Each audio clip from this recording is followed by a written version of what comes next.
There's an organizational feature inside of the layers palette that really helps out a lot, especially as you start to have more and more layers inside of your layers palette. It's called layer grouping, and essentially you can think of them as folders. They're like folders on your computer. You'd never throw everything onto the desktop. You'd most likely start to create folders and file things in there. You can do the same thing with layers.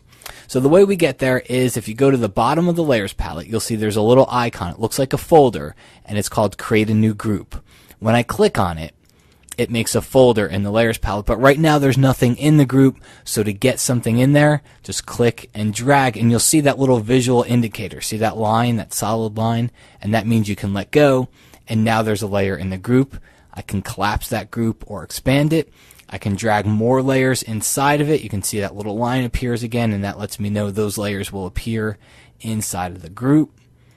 All right. Now, why would you use this? Well, for starters, I can collapse this group, and now my layers palette is not quite as large as it was before. So you can put elements, design elements that are similar to each other into a group. In this example here, in more of a graphic design or a layout type of an issue like we have, we're putting design elements in here. I can turn it on and off. It's got visibility, so I can turn everything in the group off, which is pretty cool.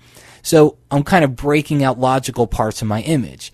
If you're using this in photography, maybe portrait retouching, you could put anything to do with the eyes into a group. You could put anything to do with the skin or any of the facial smoothing or whatever that you'd have there. You can put that into the group. You could put hair. You could put any cloning or anything. You could put those into groups too. So you got a lot of different uses for this. Now let's go down to another one. We'll create another group. An easy way to do it is just click on one layer, hold down the Shift key, click on another layer, and then instead of clicking on that group icon, just press Command G on the Mac for group or Control G on the PC, and that'll group them together as well. All right, so now you can group everything into a folder. If you double click on the name, I can call that text, and that means that inside of this group is anything that has to do with text in my image. I can turn it on and off, and again, expand it and look inside of it if I need it. Now, the other thing that's cool about a group is when I click on the group name, I can use the move tool and I can move everything that's in that group together. It all moves as one big object, even though I haven't linked anything together.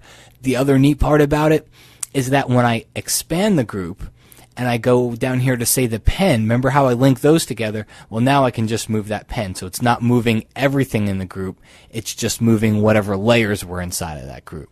So make sure you explore them. If you ever get to the point where you've got something in a group and you don't want it to, you can just right click and choose ungroup layers, and it essentially just gets rid of the folder and leaves the layers like they were before you put them in there. But it's definitely a good thing to get to know, because as you start adding more and more layers to your image, it's going to get pretty crazy to have to go through this layer palette and try to figure everything out. So the more organized you can be by putting things into groups, the easier you're going to make it on yourself.